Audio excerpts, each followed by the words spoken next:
Hello friends, मेरी video में आप सभी का स्वागत है।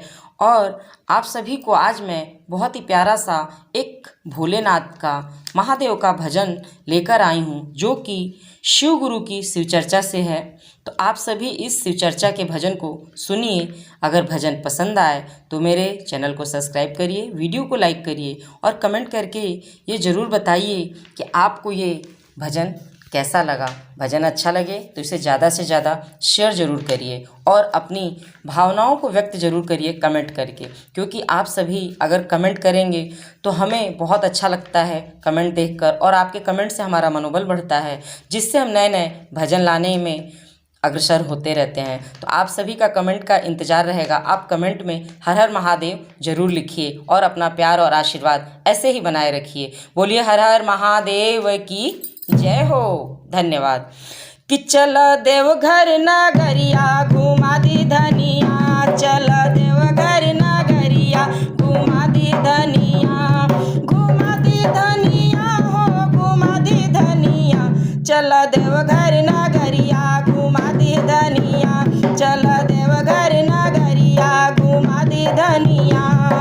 जवन जवन कहबू तवन हम खियाइब, जवन जवन कहबू तवन हम खियाइब। अरे घर में समोसा खियाइब धनिया हो, घर में समोसा खियाइब धनिया। चला देवघर नगरिया घुमा दी धनिया, चला देवघर नगरिया घुमा दी धनिया, घुमा दी धनिया हो, घुमा दी धनिया।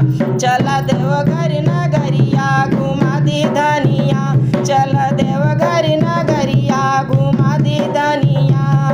जवन जवन कहबू तवन हम खरीदब, जवन जवन कहबू तवन हम खरीदब। गेरुए रंग टिकुली मंगाइब धनिया, अरे गेरुए रंग टिकुली मंगाइब धनिया।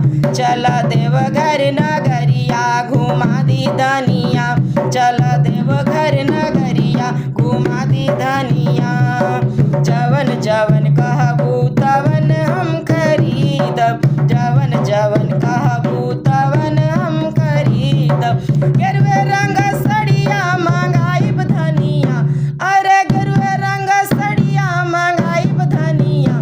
चला देवघर नगरिया घुमा दी धनिया, चला देवघर नगरिया घुमा दी धनिया, घुमा दी धनिया हो, घुमा दी धनिया। चला देवघर नगरिया घुमा दी धनिया, चला देवघर नगरिया घुमा दी धनिया।